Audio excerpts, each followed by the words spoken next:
नमस्कार, मैं हूं आपके साथ अभिषेक भट्टाचार्य। स्वागत है आपका इस खास कार्यक्रम छत्तीसगढ़ बात हमारे साथ में। आज बात होगी छत्तीसगढ़ में नामकरण पर हो रही सियासत को लेकर।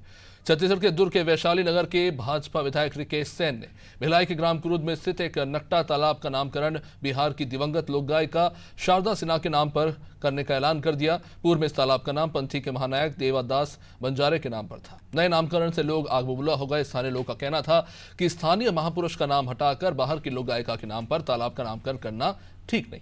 अब इस मुद्दे को लेकर जब ग्रामीणों ने विरोध जताया, विधायक के पास पहुंचे रिकेश जैन भड़क गए और बहस करने वाले एक युवक की गर्दन ही कथित रूप से उन्होंने पकड़ ली। कुछ ऐसा वीडियो में देखने को मिल रहा है।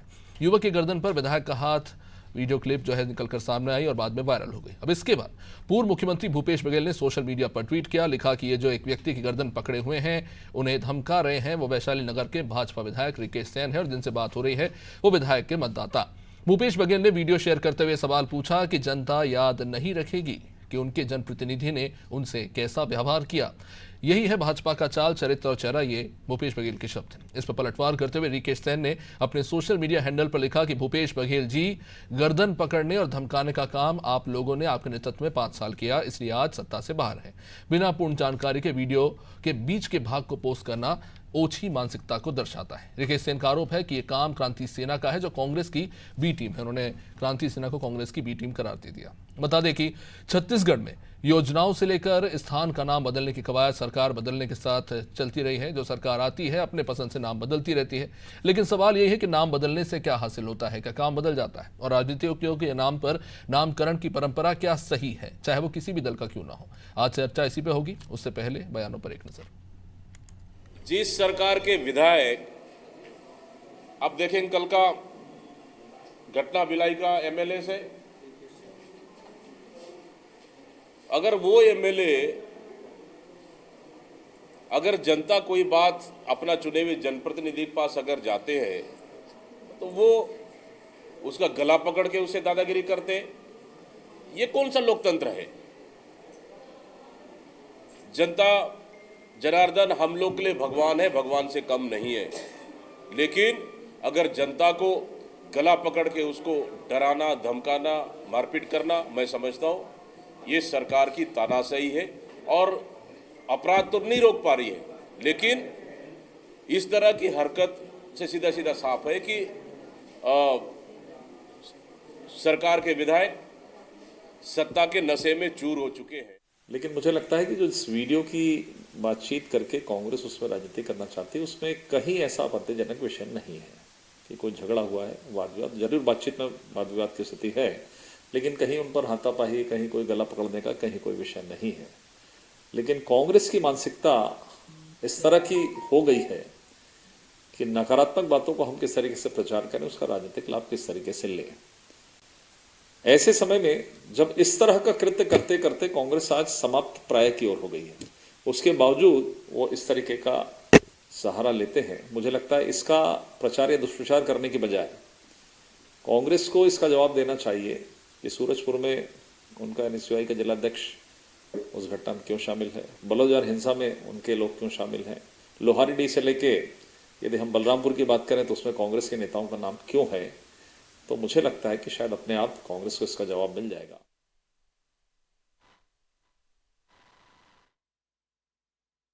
जो वैशाली नगर से विधायक है, इस तरह से इस युवक का गाल पकड़ रहे हैं और जैसे ये पूरा मुद्दा यहीं से उछला, जिसके बाद भूपेश बघेल ने इसको लेकर ट्वीट किया।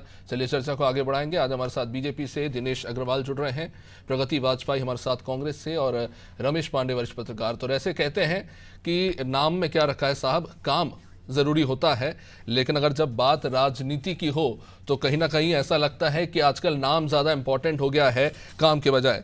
तो सबसे पहले मेरा आपसे यही सवाल है दिनेश जी कि जो रिकेश सेन कर रहे हैं, जिस युवक को क्रांति दल के युवक का जबड़ा उन्होंने पकड़ा हुआ है, क्या वो एक सही आचरण है एक जनप्रतिनिधि का?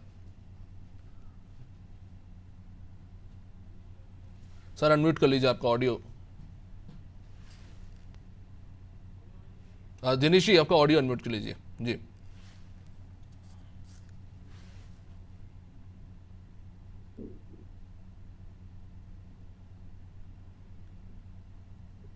सर प्रथम आपको और आपके दर्शकों को मेरा नमस्कार और मेरे मीडिया के पैनलिस्टों को भी मेरा नमस्कार।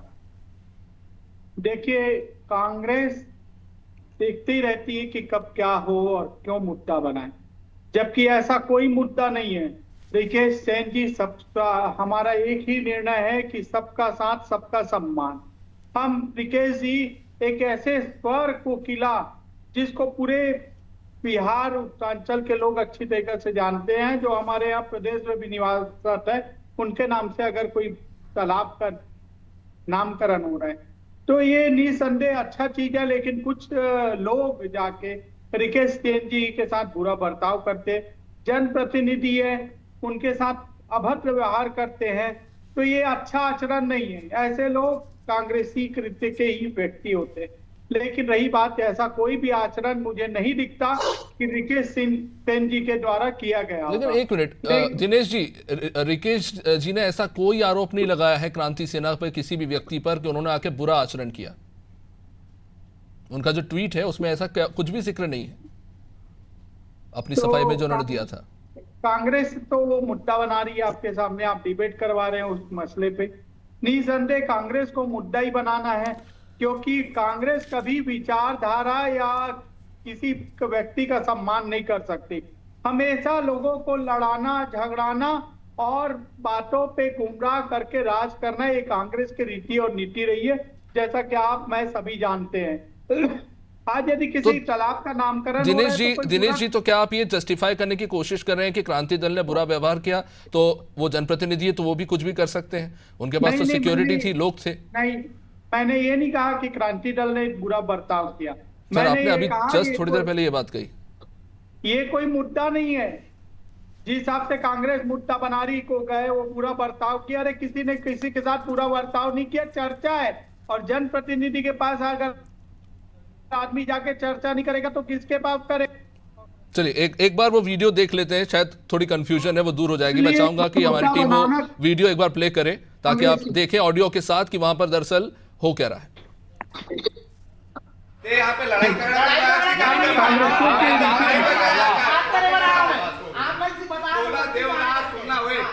नेता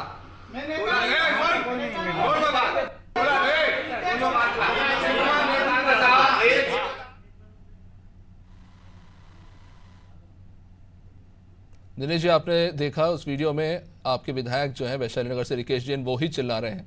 चेतन वर्मा जो क्रांति दल के जिला अध्यक्ष हैं वो उनसे बात करने की कोशिश कर रहे हैं, वो कह रहे हैं कि चुप सुन, नेता मत बन। ये वर्ड्स उनके आपने भी सुने। डू यू बिलीव कि रिकेश जी ने लाइन क्रॉस की? थोड़ी सी परहेज किया जा सकता था। बिल्कुल किसी ने कोई लाइन क्रॉस नहीं की, ना ही क्रांति दल ने लाइन क्रॉस की, ना ही रिकेश सेन जी ने लाइन क्रॉस की। चलिए कांग्रेस से जवाब ले लेते हैं। बीजेपी तो सीधे तौर पर मना कर रही है। प्रगति जी क्या कहेंगे? भूपेश बघेल जी ने सीधे तौर पर आरोप लगाया कि यही चाल चरित्र और चेहरा है बीजेपी नेता का, लेकिन बीजेपी कह रहे हैं कि ऐसा कुछ नहीं था, मामूली सा मामला था, जबरदस्ती कांग्रेस तूल दे रही है। प्रगति जी देखिए अभिषेक जी, ये आप नहीं मान रहे हैं। लोगों की इज्जत के साथ, ये जनप्रतिनिधि हैं और जनता का ये सम्मान नहीं कर रहे हैं, जनता से इस तरीके का व्यवहार कर रहे हैं, उन्हें सरेरा मार रहे हैं, सरेआम आके उनका जबड़ा पकड़ा है उन्होंने। अभिषेक जी, आपको मेरी आवाज मिल रही है? जी जी, स्पष्ट है, आप बोलिए। हाँ, उन्होंने जबड़ा पकड़ा हुआ है। आप देखेंगे यदि वीडियो को, तरीके से वो चिल्ला रहे हैं। एक जनप्रतिनिधि का इस व्यवहार है वो कहां तक लाजमी है, ये पूछिए आप अग्रवाल जी से, दिनेश अग्रवाल जी से। और ये वीडियो झूठा तो नहीं है जिस तरीके से ये बात कर रहे हैं। यदि ये कह रहे हैं तो ये वीडियो जो वायरल हुआ है ये भाजपा के चाल चरित्र को दर्शा रहा है। भाजपा के नेता किस तरह का चाल चरित्र रखते हैं। लेकिन प्रगति जी रिकेश सेन ये आरोप लगा रहे हैं कि क्रांति दल जो है वो कांग्रेस की बी टीम है, और भूपेश बघेल जी ने जानबूझ के पूरी वीडियो क्लिप का एक छोटा सा सेक्शन काट के लगाया है उन्हें बदनाम करने के लिए। सर देखिए, ये सरहा मन नौ दोष, सरहा मूल नौ दोष, ये जबरदस्ती का जो इनका दोष है ना, ये दूसरों पर टीकरा फोड़ने का ये काम कर रहे हैं। फेलियर, हर क्षेत्र में फेलियर। यदि कोई सरकार है तो ये भारतीय जनता पार्टी की, छत्तीसगढ़ की ये जो अभी सरकार चल रही है, ये हर तरीके से हर एंगल पर फेल है। ये तो सब जान रहे हैं, जनता के सामने इनका चेहरा है। अब ये साथ सोचते हैं कि हमारे दोषों को कैसे छुपाया जाए, तो ये अपने दोषों को किसी पर मढ़ देते हैं। अरे रिकेश सेन जी, अच्छा ठीक है, यदि मैं मानती हूँ छत्तीसगढ़ीय क्रांति दल का नेता है, तो मैं पूछ रही हूँ अभिषेक जी, इस तरह का व्यवहार क्या लाजमी है? कोई भी हो, इस तरह का व्यवहार करना क्या उचित है, जिस तरह का वो व्यवहार कर रहे हैं रिकेश सेन जी? तो बस यही बता दे कि ठीक है, वो छत्तीसगढ़िया क्रांति दल का नेता है या कोई भी है, पहले तो वो एक जनता है और वो लोगों को लेकर यदि वहां गया है, किसी बात को विधायक के सामने रख रहा है, तो इस तरह का क्या व्यवहार करना उचित है?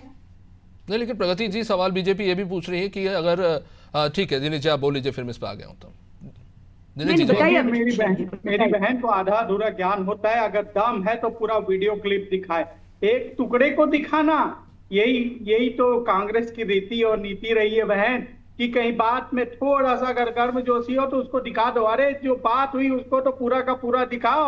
आधा अधूरा ज्ञान बांट के इस प्रदेश की जनता को गुमराह करने वाली मेरी बहन, आप वही कांग्रेस पार्टी की प्रवक्ता है ना, जो पुलिस भर्ती के नाम से मेरे युवाओं को कितने साल आपने तड़पाया और हमने आते ही पुलिस भर्ती किया।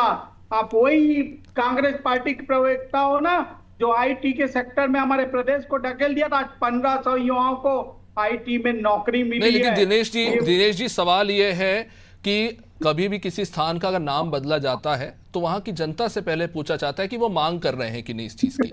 यहाँ ये बड़ा सवाल ये उठा है कि आप स्थानीय वहां के जो सम्माननीय हैं उनके नाम पर, उन पुराधाओं के नाम पर आप नामकरण कीजिए। अब हालांकि मानते हैं शारदा जी एक बहुत अच्छी गायिका थी, पूरे देश में प्रसिद्ध थी, लेकिन क्योंकि वहां के स्थानीय लोगों की मांग थी कि वहां के जो शहीद हैं, वहां के जो दिवंगत हैं, महान लोग हैं, उनके नाम पर रखा जाए, तो ये मांग तो गलत नहीं है।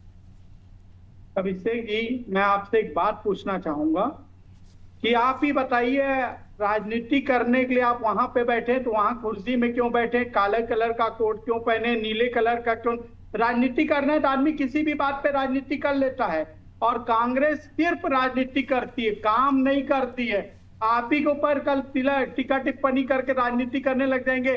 दिनेश जी ने व्हाइट शर्ट क्यों पहना, क्यों ये कलर का शर्ट पहन के, तो ये गलत दिशा में मत ले जाइए राजनीति को। ये कांग्रेस पार्टी बहुत गलत दिशा में ले जा रही है। अगर किसी के नाम से यही तो बात है ना कि हम सही दिशा में ले जाने की कोशिश करते हैं, लेकिन ये नाम बदलने का खेल तो खैर सिर्फ आपकी सरकार में नहीं, भूपेश बघेल सरकार में भी हो रहा था। खैर हमारे साथ रमेश पांडे जी भी लगातार बने हुए हैं। रमेश पांडे जी, आप ये जो पूरी घटना है उसे किस तरह से देखते हैं, खासतौर से ये जो नाम बदलने को लेकर स्थानीय जनता ने जो विरोध किया और उसके बाद जो रिकेश सेन ने जिस तरह का व्यवहार किया, उसे आप किस तरह से देखते हैं? देखिए, पूरा घटनाक्रम जो भूपेश बघेल जी पूर्व मुख्यमंत्री से जुड़ा हुआ है, जिसके ट्वीट को लेकर के इतनी बड़ी बहस चल रही है। भूपेश बघेल जी एक बहुत ही गंभीर और बड़े कांग्रेस पार्टी में नेशनल लेवल के लीडर हैं। हमको पूरा प्रदेश ये लगता है कि उन्होंने मीडिया के साथ एक मजाक किया है कि हम एक ऐसा ट्वीट करेंगे, उसको लेके मीडिया के लोग डिबेट करेंगे, तमाम बहस होगी, ये होगा वो होगा। उन्होंने एक ऐसा ही मजाक किया है। अगर मजाक न किया होता तो आप जाने, जब भूपेश बघेल जी मुख्यमंत्री थे, उन्होंने जनता से मिलने का जो एक कार्यक्रम चलाया था, उस दौरान सवाल पूछने पर कई लोगों को बुरी तरह से डांटा था जी। आप अगर इस चीज को गंभीरता से लेते तो शायद इस तरह का वीडियो कभी ट्वीट न करते। अभी 2 दिन पहले जांजगीर चांपा ने कांग्रेस के एक पार्षद ने एक सामान्य आदमी को लोहे की राड से पीट कर उसकी हत्या कर दी। वो जबड़ा पकड़ने या धक्का देने या गर्म आवाज में बहस करने का मामला नहीं था। राड से पीट करके हत्या कर दी और थाने में जाके सरेंडर भी कर दी। भूपेश बघेल जी को ट्वीट करना होता तो उसको भी ट्वीट करते हुए कि कांग्रेस के नेता ने आम पब्लिक की हत्या कर दी। ये जो रिकेश सेन का मसला है और जो जिस व्यक्ति से बात, मेरे ख्याल से आप जांजगीर के एक पार्षद की बात कर रहे हैं जो शराब के नशे में जो ये घटना हुई थी, मेरे ख्याल कांग्रेस का जी, कांग्रेस के पार्षद थे। हाँ जी। तो मैं ये कह रहा हूं कि रिकेश सेन जी जिस पृष्ठभूमि से आते हैं, विधायक बनने से पहले उनका जो पेशा था, जिस तरह से बहुत सामान्य कैटेगरी के लोग हैं, और उस कैटेगरी से विधायक बनना, विधायक बन करके बहुत गंभीरता लाना, ये भी एक बहुत गंभीर विषय है। तो उन्होंने जो बातचीत की है वो अपने लहजे में उन्होंने किया है, उसमें न कोई उन्होंने अभद्रता की है, न कोई ऐसा, वो उनका सामान्य स्वभाव है जिस स्वभाव में बातचीत कर रहे हैं, कंधे पर प्यार से हाथ रख करके भी वो बातचीत कर रहे हैं। रही बात शारदा सिन्हा जी का, और जो एक स्थानीय वहां के पुरोधा थे, महापुरुष स्वर्गीय देवदास बंजारे जी के नामकरण का, तो शारदा सिन्हा जी को किसी क्षेत्र में नहीं बांटा जा सकता। वो पूरे नेशनल लेवल की गायिका थी और बहुत बड़ी कलाकार थी। उनको ये कहना कि वो यहाँ की नहीं थी, बाहर की थी, तो ऐसा ठीक नहीं है। कांग्रेस को पहले ये स्पष्ट कर देना चाहिए कि वो शारदा सिन्हा जी के नाम पर नाम रखने के पक्षधर हैं या नहीं। दूसरी बात, जो स्थानीय महापुरोधा बंजारे जी का नाम है, तो ये सामान्य रूप से विधायक के कहने से कुछ नहीं हो जाता। एक सामान्य चर्चा शुरू हुई थी, इस पर बातचीत होती, बात शासन तक आती, शासन नामकरण करेगा, विधायक के कहने से कुछ नहीं होता। अगर किसी को विरोध करना था, अगर उसको नाराजगी ही थी, तो शासन को अवगत कराता, शासन को पत्र लिखता। इस तरह की बहुत सारे बातें हो सकती। रमेश जी, सवाल ये है कि एक विधायक जो होता है वो जनप्रतिनिधि होता है, जनता उसे अपने कार्य करने के लिए चुनती है, और जो भी सार्वजनिक संपत्तियां हैं उस पर विधायक का कोई अधिकार नहीं होता, और उस पर जनता का भी अधिकार नहीं है। लेकिन जनता मांग कर सकती है और उस मांग पर विधायक अमल कर सकता है। लेकिन कहीं ना कहीं ये नहीं लगता कि आजकल नाम थोपे जा रहे हैं।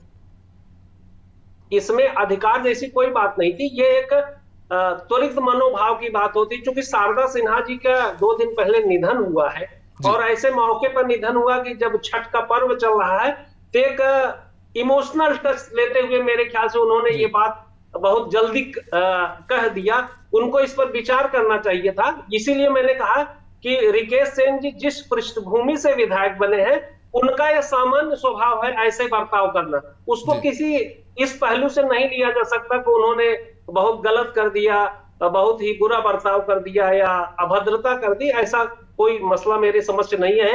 अगर ऐसा किया होता तो जिसके साथ किया है उन्होंने कोई आपत्ति की होती, कोई तहरीर दी होती, कोई एफआईआर कराने की कोशिश की होती। ऐसी कोई मामला सामने नहीं आया। ठीक है, दोनों तरफ से कोई शिकायत नहीं हुई है। लेकिन दिनेश जी, एक सवाल जरूर है, क्योंकि ये सवाल खड़ा होता है जो अपनी सफाई में रिकेश सेन जी ने जो ट्वीट किया है, उन्होंने आखिरी लाइन में लिख दिया कि क्रांति दल जो है वो कांग्रेस की बी टीम है। इसका क्या मतलब निकाला जाए? अगर आप किसी को पहले से ही प्रेजुडिस कर रहे हैं कि वो एक विरोधी दल के साथ मिला हुआ है, तो फिर तो जबड़ा पकड़ने का व्यवहार भी साधारण नहीं लगता। कहीं ना कहीं अपना एग्रेशन दिखा रहे हैं विरोधी दल के खिलाफ।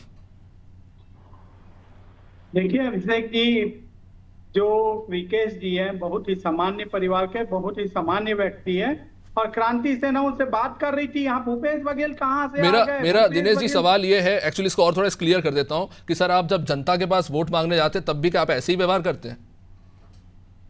सामान्य व्यवहार है, कंधे पे हाथ रखना, किसी से हंसी मजाक करना, ये सामान्य व्यवहार की भाषा आती है। आप और मैं अभी कांग्रेस की प्रवक्ता के साथ हो सकता है कोई बात पे तीखी बहस हो जाए, इसका ये पर क्या ताम्रध्वज साहू के बंगले में जबरन ताला तोड़ के घुसकर वहां पर पूजा करना और नारेबाजी करना, वो भी सामान्य व्यवहार है? रिकेश सेन जी का इसमें भी नाम आया था, और इसकी तो स्पष्ट तस्वीरें भी हैं। देखिए, रिकेश सेन जी उस इलाके से आते हैं जहां से भूपेश बघेल जी आते हैं। भूपेश बघेल जी रिकेश सेन जी की जो जनता के प्रति उनकी सौहार्द है, प्रेम है, उसको बर्दाश्त नहीं कर पा रहे हैं। भूपेश बघेल जी की जमीन खिसक चुकी है भिलाई दुर्ग से।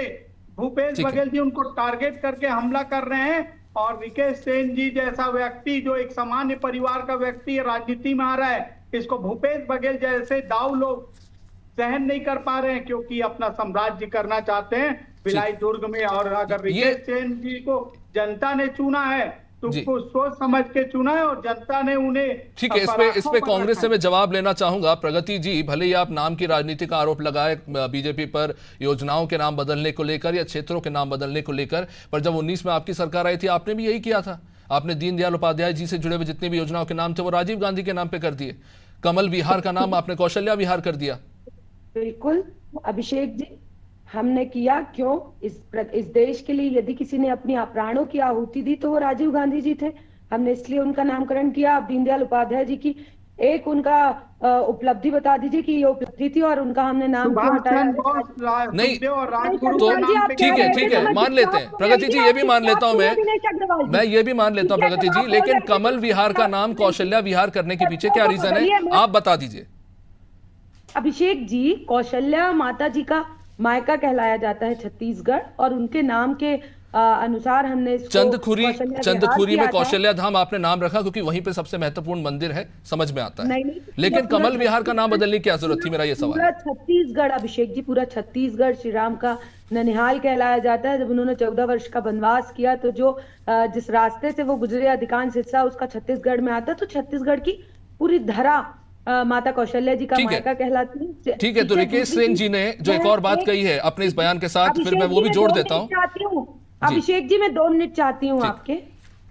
जी, रमेश पांडे जी, आप वरिष्ठ पत्रकार हैं, मैं आपका बहुत सम्मान करती हूँ, लेकिन आप जिस तरह से बात कह रहे हैं कि भूपेश बघेल जी डांटते थे, भूपेश बघेल जी बोलते थे जब वो लोक अदालत लगाते थे या वो जनता का दरबार लगाते थे, जब वो इस तरीके की बातें करते थे, तो देखिए वो एक व्यवहार होता था, एक पिता एक पुत्र, एक पिता एक पुत्री। लेकिन यहाँ इस तरीके से वो जबड़ा पकड़ के कभी भूपेश बघेल जी ने किसी शिकायतकर्ता का, किसी जनप्रतिनिधि का जबड़ा पकड़ दिनेश जी ने के अभी जो कार्ड खेला, प्रगति जी आप वही कार्ड खेल रहे हैं। दूसरी बात, कोई नहीं, हमने कोई जबड़ा नहीं पकड़ा, किसी का हमने ताला तोड़कर किसी के बंगले में नहीं घुस गए। ये कांग्रेस का चाल चरित्र कभी था ही नहीं। कांग्रेस हमेशा से अहिंसा के पथ पर चलती है और अहिंसा के कांग्रेस कभी हिंसा का सहारा अपने आप से नहीं लेती। पहली चीज बता दूं अभिषेक जी। दूसरी चीज, भ्रम फैलाने का काम भारतीय जनता पार्टी करती है। भारतीय जनता पार्टी के कार्यकर्ताओं को झूठ की फहरिस्त दी जाती है, झूठ में उन्हें पाला जाता है, झूठ में उन्हें पोषा जाता है। प्रगति जी, इस पे थोड़ा जवाब चाहूंगा, समय थोड़ा सीमित है, मैं थोड़ा कंफ्यूज हूँ। क्रांति दल को कांग्रेस का बी टीम बताया जा रहा है, क्रांति दल रिकेश सैन के खिलाफ शिकायत नहीं कर रहा, आप रिकेश सैन के आचरण को लेकर सवाल उठा रहे हैं, मैं इसका क्या मतलब निकालूं? देखिए, क्रांति दल किसकी बी टीम है, किसकी ए टीम है, वो कांग्रेस पार्टी की कोई ना ए टीम है ना बी टीम है, पहले मैं ये आपको बता दूं। दूसरी चीज, रिकेश सेन जी ने पर्टिकुलर एक व्यक्ति के साथ यदि अभद्र व्यवहार किया है, अभद्रता की है, तो वो व्यक्ति क्यों नहीं उनकी रिपोर्ट लिखाए? निश्चित तौर पर उनको इसकी शिकायत करना चाहिए। हो सकता है इतनी दादागिरी उन्होंने दिखाई है कि वो सामान्य व्यक्ति डर रहा हो पुलिस के पास जाने में। जैसा अभी भयावह माहौल है और पुलिस को दबाया जा रहा है, धमकाया जा रहा है भारतीय जनता पार्टी के नेताओं के द्वारा, तो हो सकता है इस डर के कारण वो व्यक्ति नहीं जा रहा हो शिकायत करने।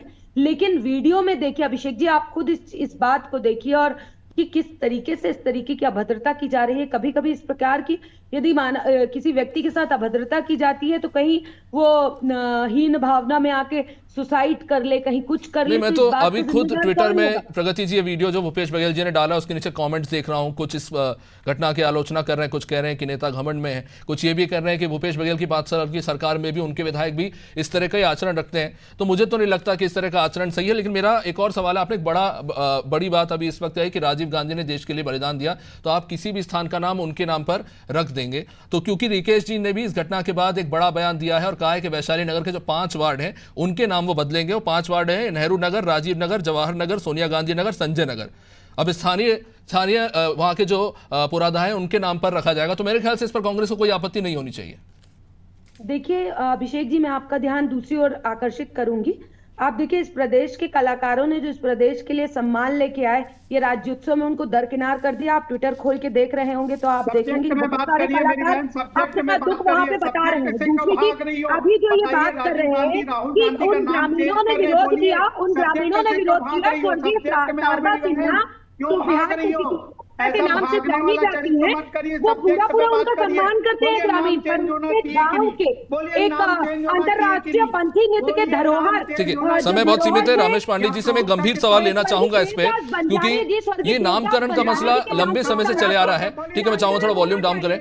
रमेश पांडे जी, एक इंपॉर्टेंट सवाल है। भीमराव अम्बेडकर इस देश के सबसे महानतम नेताओं में से एक कहे जाते हैं जिन्होंने संविधान लिखा। वो सख्त विरोधी थे कि नेताओं के नाम पर ना किसी संस्थान का नाम होना चाहिए, ना कोई मूर्ति होनी चाहिए, इस तरह की चीजें नहीं होनी चाहिए। इनफैक्ट जो अच्छा काम करते हैं देश के लिए उनके नाम पर होना चाहिए। लेकिन दुर्भाग्य हमारे देश का, चाहे कोई सा भी दल हो, चाहे भारतीय जनता पार्टी हो, चाहे कांग्रेस हो, चाहे बीएसपी हो, सब अपना नाम अपना चिन्ह छापने में लग जाते हैं। मौजूदा स्थिति भी ऐसी है। रमेश पांडे जी क्या कहेंगे इस पे, क्योंकि इसी को लेकर मेरे ख्याल से ये पूरा मसला शुरू हुआ है। रमेश जी, मैं आपकी बात समझ नहीं पाया, इन दोनों को शांत कराइए तब तो बात समझ में आए। रमेश जी, मैं बस इतना ही कह रहा था कि भीमराव अम्बेडकर जी सख्त खिलाफ थे कि ना उनके नाम पर या किसी भी राजनेता के नाम पर किसी स्थान का नामकरण हो। लेकिन हम देख ही रहे हैं कि कोई सा भी राजनीतिक दल हो, जब सरकार बदलती है वो योजनाओं के नाम बदल देते हैं, स्थानों के नाम बदल देते हैं, संस्थानों के नाम बदल देते हैं। इस स्थिति में कोई सुधार नहीं दिखता, सिर्फ राजनीति हो रही। ये बस एक ही शब्द में ये कहूंगा कि ये सस्ती लोकप्रियता हासिल करने की सतही राजनीति का तरीका है। इसका कोई बहुत बड़ा इफेक्ट नहीं होना है। लेकिन यह है कि लोगों को लगता है कि किसी का नाम से कोई नामकरण कर देंगे तो उसका पॉलिटिकल बेनिफिट्स मिल जाएगा, पर ये केवल समझने की बात है, इसका कुछ बेनिफिट मिलता उतना नहीं। निश्चित रूप से बहुत बहुत शुक्रिया आप सभी मेहमानों का इस चर्चा में जुड़ने के लिए।